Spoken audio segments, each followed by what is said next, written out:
नमस्कार मित्रों, कारवां भारत के एक और एपिसोड में आप सभी का बहुत बहुत स्वागत, अभिनंदन। और आज का थंबनेल देखकर तो आप समझ ही गए होंगे कि व्लॉग किस बारे में होने वाला है।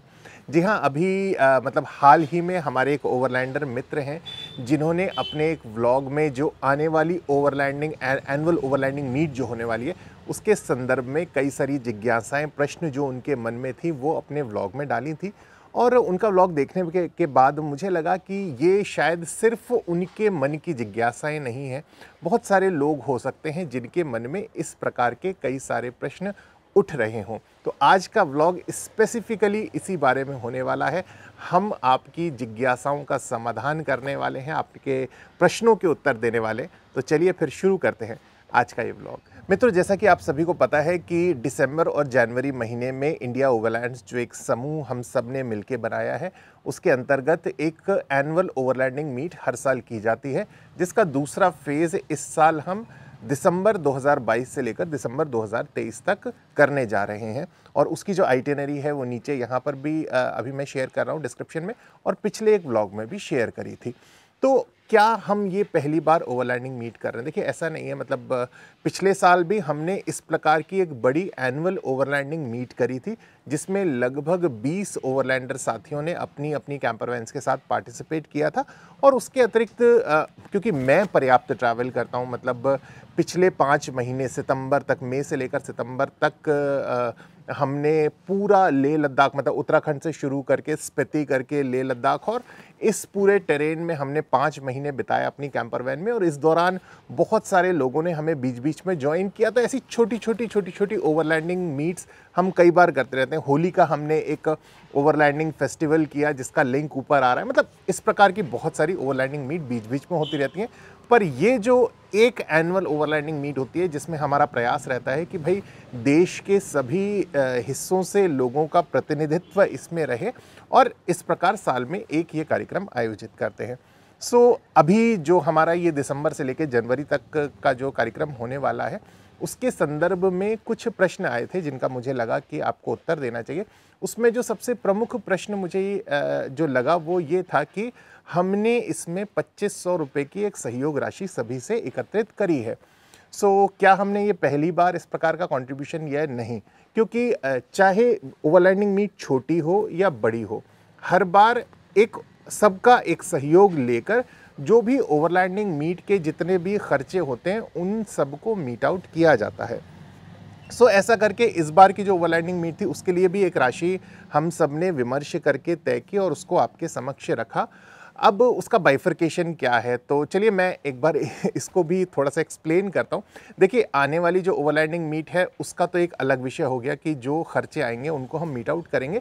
पर इसी प्रकार की एक ओवरलैंडिंग मीट हम पिछले साल कर चुके हैं, और उसमें भी हमने 2000 रुपये की एक सहयोग राशि सभी से ली थी, जिसमें 20 ओवरलैंडर साथियों ने पार्टिसिपेट किया था, जैसा कि अभी अभी मैंने आपको बताया।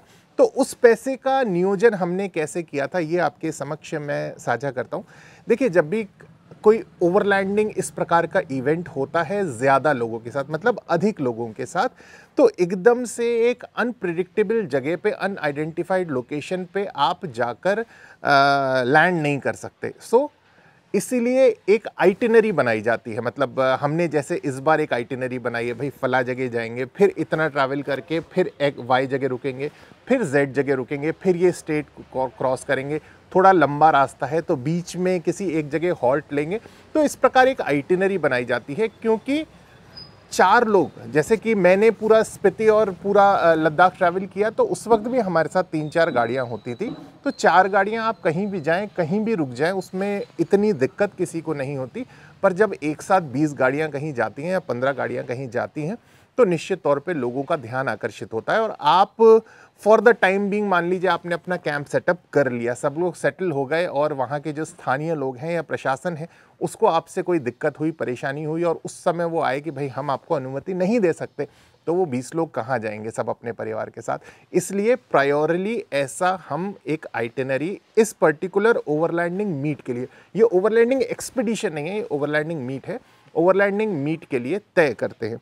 कैसे तय किया जाता है ये देखिए, कोई ना कोई जो स्थानीय हमारे ओवरलैंडर साथी होते हैं, जो उस स्थान से पास के होते हैं, वो वहाँ जाते हैं और पहले जाके उस स्थान की एक रेकी करते हैं, और भिन्न भिन्न मानकों पे, चाहे वो सुरक्षा से जुड़ा हो गया, चाहे वो स्थानीय लोगों से बातचीत करना हो गया, चाहे वो प्रशासन से बातचीत करना हो गया, चाहे वो संबंधित स्थान के जो अधिकारी हैं उनसे बातचीत करना हो गया, ऐसे सबसे बातचीत करके फिर किसी एक स्थान को सुनिश्चित किया जाता है। तो उसके लिए एक व्यक्ति पहले जाता है और वहाँ जाकर ये रेकी करके फिर इस मतलब किसी भी एक पर्टिकुलर स्थान को पूर्ण किया जाता है। उसके बाद जब मीट शुरू होती है तो जैसे कि मैं बताऊं, पिछला हमारा जो कूनो का ओवरलैंडिंग मीट हुआ था तो उसमें विक्रम जी एक दिन पहले वहां गए, मतलब कूनो पहुंचे, एक दिन पहले पहुंच के उस स्थान को सुनिश्चित किया। जो पार्टिसिपेशन तय हो चुका था लगभग 20 व्हीकल्स का, उनके लिए स्थान का नियोजन किस प्रकार, क्योंकि देखिए एक फ्लैट ग्राउंड है, वहाँ पर आप अगर मेस्ड अप हो जाएंगे, सब आके किसी ने कहीं खड़ी कर दी, किसी ने कहीं खड़ी कर दी, तो ऐसे काम नहीं चलेगा। सो वो जाके तय करते हैं भाई इस क्रम में इस प्रकार से इन सब गाड़ियों का नियोजन होगा और कल जब सब लोग आएंगे तो सुविधाजनक तरीके से, स्वच्छ तरीके से हम वहाँ पर रुक पाएँ। तो विक्रम जी एक दिन पहले गए। अब एक्सपेंडिचर्स यहाँ से शुरू होते हैं। जब वो एक दिन पहले जाएंगे इतना ट्रैवल करके, तो हम ये तो अपेक्षा नहीं करते कि वो जाकर वहाँ पर अकेले अपना टेंट खोल के और वहाँ पर रुकेंगे और उसके साथ इन सब कामों को भी पूर्ण कर पाएंगे। Again he has to check in into a hotel और फिर वो वहाँ जाके इन सब चीज़ों को देखते हैं, समझते हैं और अगले दिन जो सब लोग, परिवार के सब लोग वहाँ आने वाले हैं, उनकी सुविधा के लिए फिर वो एक ग्राउंड या बेस तैयार करते हैं। उसी प्रकार जैसे पिछला ओवरलैंडिंग मीट फिर वो लोग बीसलपुर आने वाले थे या पुष्कर आने वाले थे, तो मैं यहाँ पर था, तो मैं फिजिकली वहाँ पर गया, वहाँ पर जाके इस प्रकार स्थान को सुनिश्चित किया। तो यहाँ से कॉस्टिंग शुरू होती है, मतलब यहाँ से छोटी छोटी चीज़ें शुरू होती हैं। आपकी जो भी हम सहयोग राशि सबसे इकट्ठी करते हैं।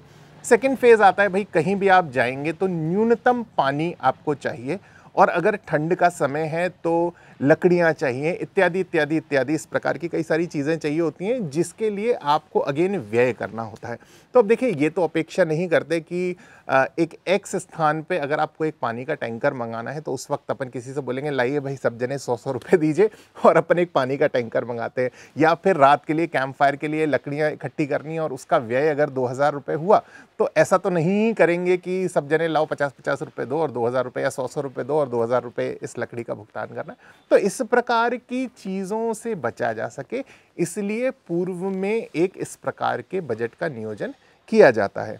इसके अतिरिक्त भी जब हम भिन्न भिन्न स्थानों पे जाते हैं, जैसा कि पूर्व में हम जब कूनो गए तो वहाँ पर एक आदिवासी क्षेत्र था, तो इसी पैसे में से हमने कुछ पाठ्य सामग्री खरीदी। हमारे जो डॉक्टर साथी थे वो भी सैनिटरी पैड्स लाए थे, तो इस प्रकार की सामग्री का वहाँ पर हमने वितरण किया। सो फ्रेंड्स, अभी हम टिकटोली गाँव आए हैं। ये एक आदिवासी क्षेत्र का गाँव है मध्य प्रदेश में और पीछे जो आपको दिख रहा है, ये जो बच्चे आपको अभी पीछे बैठे हुए दिखाई दे रहे हैं, इनको यहाँ पर कुछ कुछ सामग्री वितरित करेंगे जो सबने थोड़ा थोड़ा कंट्रीब्यूशन करके इकट्ठी की। और देखिए, मुझे लगता है कि घूमना फिरना एक अलग विषय होता है, पर जब हम किसी के लिए कुछ करते हैं, वो जो आनंद हमें जीवन में मिलता है उसका कोई मोल नहीं होता, वो अनमोल होता है। और आज वही आनंद लेने के लिए हम सब यहाँ पर इकट्ठे होकर इस जगह पे आए।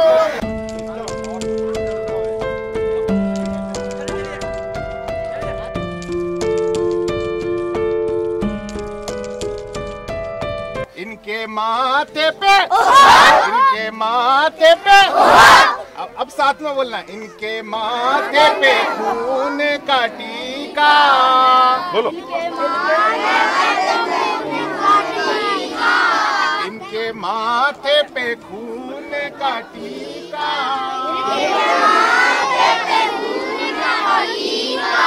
देखो देखो ये रोली नहीं है, हमारा जो देश का जवान है, सैनिक देखे ना आपने, वैसे सैनिक बनना चाहिए। क्यों बनना चाहिए? वो सरहद पे बैठ के हमारी रक्षा करते हैं, उन्हीं के लिए ये पंक्तियां हैं। चलिया जब जवां हंसते हंसते,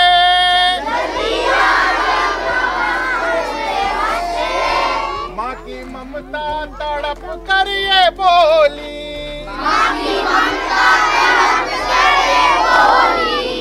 आओ सो जाओ। आपको क्या बोलना है?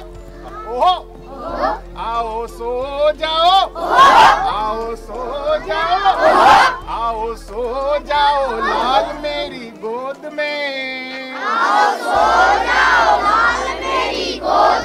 अब तेरे पास गोली नहीं है, अब तेरे पास गोली नहीं है।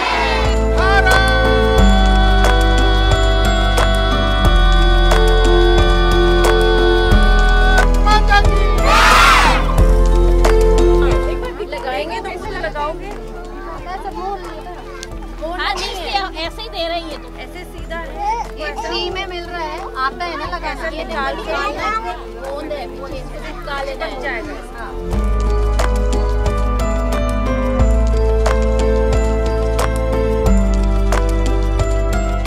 दूसरा प्रमुख विषय कि कितने लोग लगभग हमें इस ओवरलैंडिंग मीट में ज्वाइन करते हैं। देखिए इस बार का तो कुछ कह नहीं सकते, अनप्रिडिक्टेबल है। अभी तक तो एंट्रीज ओपन है, लोग आवेदन कर रहे हैं। पिछले वर्ष हमें 20 ओवरलैंडर्स ने पूरे देश भर से ज्वाइन किया था। एज ऑफ नाउ हमने एक गूगल फॉर्म फ्लोट किया था, जो भी इसमें पार्टिसिपेट करना चाहते हैं। एंड टिल डेट, आज जो मैं ये व्लॉग बना रहा हूँ, सेम डे बना रहा हूँ, सेम डे पोस्ट कर रहा हूँ। सो टिल डेट हमारे पास 36 एंट्रीज आई हैं।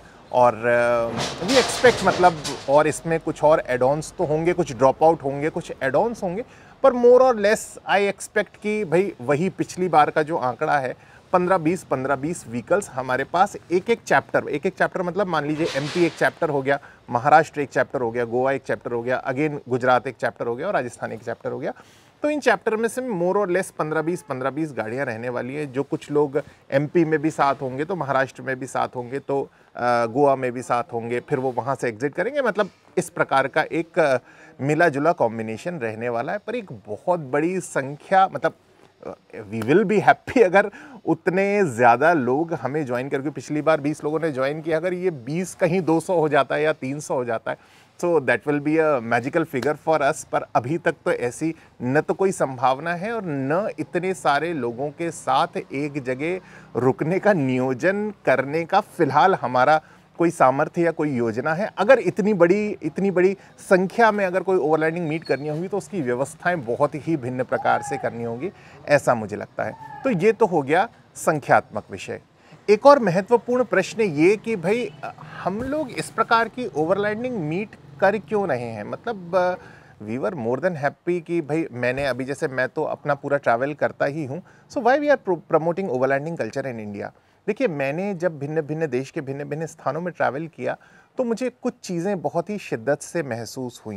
पहली चीज़ कि जब हम देश के समग्र विकास की बात करते हैं तो हमारे देश का हर एक सेक्टर विकसित होगा, तब मुझे लगता है हमारा देश विकासशील देशों की श्रृंखला से बाहर निकलकर विकसित देशों की श्रेणी में आकर खड़ा होगा।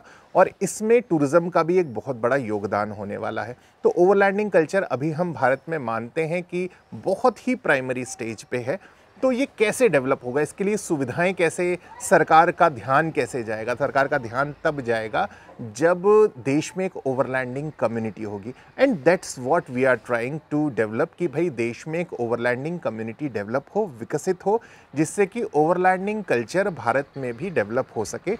इसके लिए हमने एक ग्रुप फॉर्म किया, इंडिया ओवरलैंड्स। क्योंकि आप समझते हैं कि कोई एक व्यक्ति अगर किसी विषय को लेके किसी अधिकारी या किसी विभाग के समक्ष जाता है तो शायद उसकी बात का उतना वजन नहीं होता, बजाय कि हम एक सामूहिक तौर पे अपना एक प्रतिनिधित्व किसी विभाग के सामने रखते हैं। तो उसके लिए हमने इंडिया ओवरलैंड्स ग्रुप एक बनाया है, जिसमें लगभग मुझे लगता है अब हर एक स्टेट से प्रतिनिधित्व है और सब लोगों का स्नेह सहयोग इसमें मिला है और बहुत अच्छा लगता है। मतलब एक वर्चुअल परिवार जैसा भी, खैर मेरा जो यूट्यूब चैनल है उसके माध्यम से भी डेवलप हो पाया और इंडिया ओवरलैंड्स तो अपने आप में एक बहुत अच्छा समूह बना ही है। अब इसमें ऐसा कोई कंसेप्ट या कंसर्न नहीं है कि इंडिया ओवरलैंड्स किसी एक पर्टिकुलर व्यक्ति का समूह है और वो उसे प्रमोट करना चाहता है। This is a community.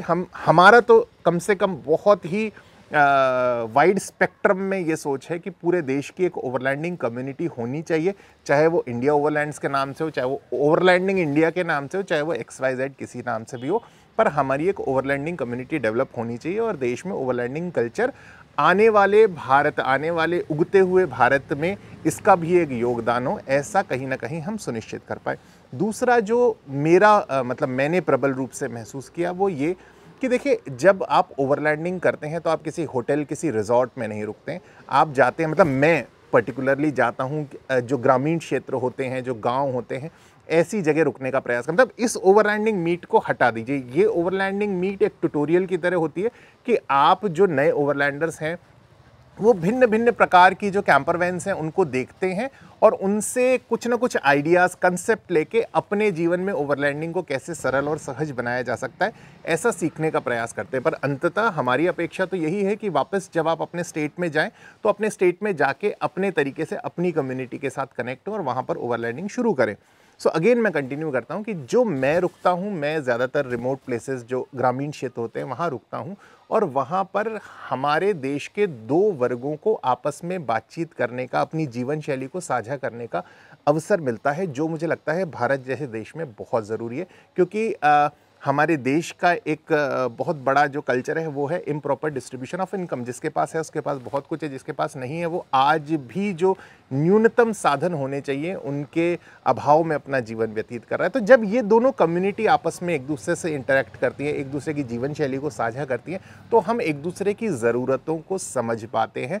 और उसके बाद जो ये अर्थ संपन्न वर्ग है जो आज ओवरलैंडिंग, कल भविष्य में ओवरलैंडिंग करने वाला है, उसका योगदान उनके जीवन में कुछ हो सकता है क्या। जैसे कि हम अर्थ संपन्न वर्ग में भली न आते हों तो भी अपने सामर्थ्य अनुसार हम प्रयास करते हैं कि किसी स्थान पे गए तो कुछ पाठ्य सामग्री हमेशा हमारे पास होती है, वो हम बच्चों को वितरित करने का, मतलब देने का प्रयास करते हैं। जैसे श्रीमती जी हैं तो उनकी अपनी योग्यताएं हैं, तो अन्य अन्य स्थानों पे जाके कुछ वर्कशॉप्स लेना, जो महिलाएं हैं उनको कुछ ऐसा रोज़गार सिखाना जिससे कि उनकी आजीविका में कुछ सुधार आ सके। सैनिटेशन के प्रति मतलब आप जाएंगे तो आपको वाकई आश्चर्य होगा, अभी भी हमारी देश की महिलाओं का एक बहुत बड़ा वर्ग ऐसा है जो सैनिटेशन के बारे में जानता ही नहीं है। वो अभी भी वही पुराने तरीके अपने सैनिटेशन के लिए इस्तेमाल करते हुए आ रहे हैं। सो महिलाएं जब इस प्रकार की महिलाएं जाएंगी उनके बीच, उनको बताएंगी, उनको समझाएंगी, तो हम दोनों एक समानांतर प्लेटफॉर्म पे आके खड़े होने की स्थिति में आएंगे। तो इसका एक सोशल पर्सपेक्टिव भी है और उसका एक नेशनल पर्सपेक्टिव भी है। इसलिए हम चाहते हैं कि इंडिया ओवरलैंड्स या कोई XYZ संस्था जिसके भी अंतर्गत हम ओवरलैंडिंग करते हैं वो भारत में बढ़े, देश में ओवरलैंडर्स बढ़ें, ओवरलैंडिंग कल्चर देश में डेवलप हो, जिससे कि आज हम जिस डेवलपिंग नेशन को देख रहे हैं वो कल एक डेवलप नेशन की श्रृंखला में, श्रेणी में जाकर खड़ा हो सके। हमारे जो मित्र हैं जिन्होंने अपने व्लॉग में इन सब प्रश्नों को सबके समक्ष रखा था, जिज्ञासाओं को रखा था, उन्होंने कुछ स्पेसिफिक लोगों का भी नाम लिया था कि भाई वो ओवरलैंडिंग जो इनकी कम्युनिटी है उसको ज्वाइन करते हैं, उनका अपना एक जो रूफटॉप टेंट है उसका बिजनेस है। संभवतः वो सुलक्ष भाई के बारे में ही बात कर रहे थे, जिनका एक ऑर्गेनाइजेशन है नोमैड इंडिया ओवरलैंड्स। और मुझे गर्व होता है कि वो मेरे मित्र हैं, मतलब इतना अच्छा व्यक्तित्व है जो मेरे मित्र हैं। और मित्रों मैं कहता हूँ, देखिए सबके आपसी परस्पर सहयोग से ही जीवन संभव है। अर्थ हमारे जीवन की, देखिए बार्टर सिस्टम अब भारत में नहीं है, तो अर्थ हमारे जीवन का एक बहुत अहम भाग है, हम उससे बाहर नहीं जा सकते। और मैं तो इंडिविजुअली ये प्रयास करता हूँ कि किसी भी स्थान पे मैं जाऊँ और किसी का भी कोई व्यवसाय है या किसी को मैं अपने प्लेटफॉर्म से या अपने नाते किसी का भी कोई सहयोग कर पाऊँ तो ये मेरा सौभाग्य है। तो इस नाते मतलब कोई क्या करता है, सबका अपना अपना एक एक प्रोफेशन है। अब किसी को इस मानक पे तो एंट्री नहीं दे सकते कि भाई ये करता है तो ये नहीं आएगा और ये करता है तो आएगा। सब लोगों का स्वागत है। स्पेशली सुलक्ष भाई के बारे में मैं बताऊं, he is so down to earth person, मतलब इतने हेल्पफुल, इतने कोऑपरेटिव नेचर के हैं। सो और मतलब he is very good friend of mine. पर दुर्भाग्य देखिए कि आज तक मैंने उनके टेंट का या किसी भी प्रोडक्ट का एक भी व्लॉग नहीं बनाया, मतलब व्लॉग नहीं बनाया या उन्होंने अवसर ही नहीं दिया। तो उनके लिए ये कहना कि जब भी कोई ओवरलैंडिंग मीट होती है तो वो अपने चीज़ों को डिस्प्ले करते हैं, ऐसा मेरे ख्याल से बिल्कुल गलत है। और दूसरा देखिए क्या होता है, जब आप इस प्रकार की ओवरलैंडिंग मीट या ओवरलैंडिंग एक्सपीडिशन का पार्ट बनते हैं तो आपको नई नई चीज़ें देखने को मिलती है। मेरे कंसेप्ट अपने अलग होंगे, वाई के कंसेप्ट अलग होंगे, जेड के कंसेप्ट अलग होंगे। यही अवसर होता है जब आप सबकी चीज़ों को देखें और उसमें से आप अपने लिए क्या अच्छा विकसित कर सकते हैं, ऐसा हमें फिर तय करना होता है। तो मुझे लगता है कि अगर ओवरलैंडिंग डेवलप होगी तो कुछ लोग ऐसे भी देश में विकसित होने चाहिए जो ओवरलैंडिंग के जो आर्टिकल्स हैं, जो आइटम्स हैं, वो आपको उपलब्ध करा सकें। सो लक्ष्य भाई इज़ वन ऑफ देम। मतलब वो एकमात्र विकल्प हैं ऐसा भी नहीं है। एडवेंचर हट है, उनके साथ भी हमने कार्यक्रम, इनफैक्ट एडवेंचर हट का तो मैंने एक व्लॉग भी बनाया, उनका जो पूरा सेटअप है, क्योंकि उनके प्रोडक्ट्स मेड इन इंडिया हैं। तो मुझे कतई संकोच नहीं होता किसी को भी अपने व्लॉग में प्रमोट करने के लिए, क्योंकि मैं उनका कुछ सहयोग कर पा रहा हूँ, ये मेरा सौभाग्य है और जीवन में ऐसा सौभाग्य बहुत कम लोगों को प्राप्त हो पाता है। So it is anyways a pleasure for me. और अभी भी मैं आपको नीचे डिस्प्ले कर रहा हूँ सुलक्ष भाई के यूट्यूब चैनल का लिंक, तो आप वहाँ जाइए, देखिए। सुलक्ष भाई बहुत ही अच्छे व्लॉग्स बनाते हैं, उनके व्लॉग आप देखेंगे तो मज़ा आएगा। And I hope you understand कि सुलक्ष भाई ने इसके लिए मुझे कुछ पे नहीं किया होगा। एक और जो मेरे मतलब हमारे ओवरलैंडर साथी हैं, उनका भी स्पेसिफिकली नाम लिया था कि भैया वो जो हैं वो गीज़र फला तरीके से इस्तेमाल करते हैं और show off something like that. देखिए, सबकी जीवन शैली अलग होती है, सबके साधन अलग होते हैं, सबका मूव करने का तरीका अलग होता है। अब कोई बर्नर पे खाना बनाएगा, कोई सिगड़ी पे बनाएगा, कोई कैंसर इस्तेमाल करेगा, कोई गैस इस्तेमाल करेगा, पानी गर्म करने के लिए कोई गीज़र इस्तेमाल करेगा, तो कोई पतीले पे पानी गर्म करेगा। ये सब अपनी पर्सनल चॉइस है। ध्रुव की भी भूमिका, मतलब ध्रुव का एक बैकग्राउंड बताता हूँ। अभी बहुत छोटी उम्र है उनकी। I think he might be around 32। He is again a very good friend of mine. और इतनी छोटी उम्र में उन्होंने व्यावसायिक, मतलब अपना जो प्रोफेशनल करियर था उसमें एक हाइट तक वो गए। और आज उस हाइट तक पहुंचने के बाद ओवरलैंडिंग में उनको इतना आनंद आने लगा जब से उन्होंने अपनी कैंपिंग क्वीन बनाई। मतलब मैटाडोर बनाना, आप सोच सकते हैं एक किस लेवल का थॉट प्रोसेस चाहिए होगा कि इतनी विंटेज गाड़ी के साथ मुझे देश में ट्रैवल करना है। Hats off to him. और मतलब उनसे तो हम इंस्पिरेशन लेते हैं कि यार आप इस गाड़ी के साथ ट्रैवल करते हो तो फिर हमें तो क्या ही सोचना है। सो उस आर्थिक ऊंचाई पे जाने के बाद उन्होंने सब चीज़ों को अभी साइड किया और ओवरलैंडिंग में वो अपना इनपुट दे रहे हैं, जितना हो पाता है वो देते हैं। और फिर आप समझ सकते हैं कि जब आप एक चीज़ से दूसरी चीज़ में स्विच ओवर करते हो तो आपकी जो रूटीन लाइफ होती है उसमें भी थोड़े से संघर्ष शुरू हो जाते हैं। तो वो सब करते हुए they all are giving input to develop this overlanding community in India.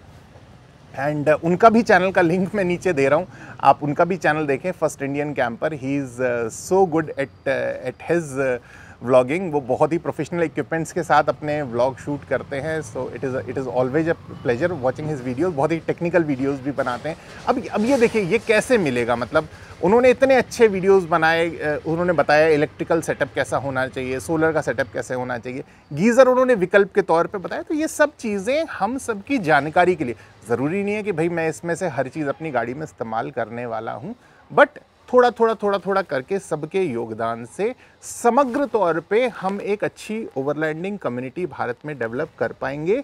और जब हम ओवरलैंडिंग करेंगे तो हमारे पास देखने के लिए बहुत सारे विकल्प होंगे, जिसमें से अपनी आवश्यकता अनुसार हम साधनों का चयन कर सकते हैं और उन साधनों को इस्तेमाल करके अपनी ओवरलैंडिंग को सुखद और आनंदमय बना सकते हैं। हमारे जो ओवरलैंडर साथी हैं उनकी हमसे एक और शिकायत थी कि भाई उन्होंने हमें मैसेज किया होगा इंस्टाग्राम पे, पर उसका रिस्पांस मैं नहीं दे पाया। So sorry brother. मतलब एक्चुअली क्या होता है कि जैसे जैसे परिवार बढ़ता चला जाता है वैसे सबकी अपेक्षाएं ज़्यादा होती हैं और आप सबका स्नेह सहयोग इतना मिलता है, मतलब आनंद आता है।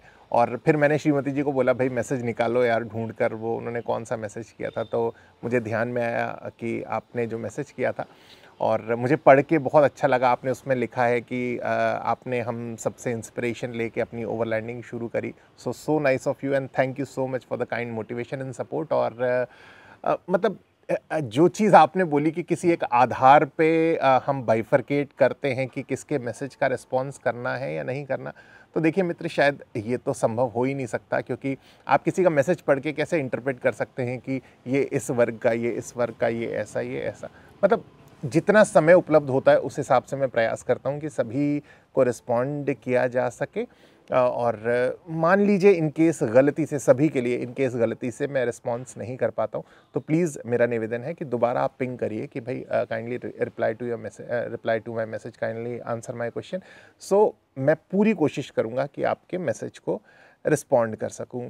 सो this is how we are enjoying. और अभी सब कुछ बहुत अच्छा है, तैयारी चल रही है आने वाले ओवरलैंडिंग मीट की। हमारा जो पीछे ट्रक है वो तैयार हो रहा है और कल से आपको एक बहुत ही एक्साइटिंग सीरीज़ देखने को मिलने वाली है, 10 days challenge of building our camper van. क्योंकि बाहर से हमारा जो कैंपर वैन हम नया लेकर आए हैं वो एकदम तैयार है, पर अंदर से क्योंकि ये बहुत लंबे समय से खड़ा हुआ है इसलिए अंदर से इसका इंटीरियर हम कम्प्लीटली चेंज करने वाले हैं और उसके लिए हमारे पास है सिर्फ और सिर्फ 10 दिन का समय।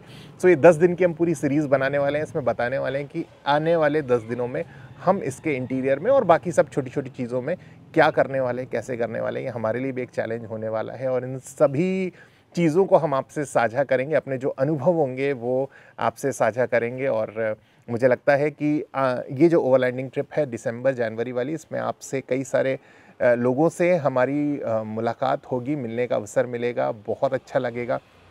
सो be ready for the trip. और आशा है कि इससे जुड़े हुए जो जिज्ञासाएं थीं, जो प्रश्न थे, उनका समाधान मतलब उनका उत्तर आपको मिला होगा इस ब्लॉग में। इसके अतिरिक्त बहुत सारे और जो मेरे ओवरलैंडर साथी हैं या जिन लोगों ने भी मुझे ज्वाइन किया है, संभवतः वो भी अपना अनुभव साझा करेंगे अगर कमेंट्स के रूप में कि जब उन्होंने हमारे साथ ओवरलैंडिंग करी तो उनको कैसा लगा और उसमें कोई कमर्शियल पर्सपेक्टिव तो कहीं उनको नहीं दिखा। सो वो भी साझा करेंगे तो मुझे लगता है थोड़ा सा मतलब ट्रांसपेरेंसी आएगी, लोगों को समझने में थोड़ी सी आसानी रहेगी कि भाई what we are doing actually और क्या करना चाहते हैं हम देश में। सो मनमस्त फ़कीरी धारी, अब एक ही धुन जय जय भारत। तो बस बढ़िया है जी, चल रहे हैं, बढ़ रहे हैं आप सबके साथ से।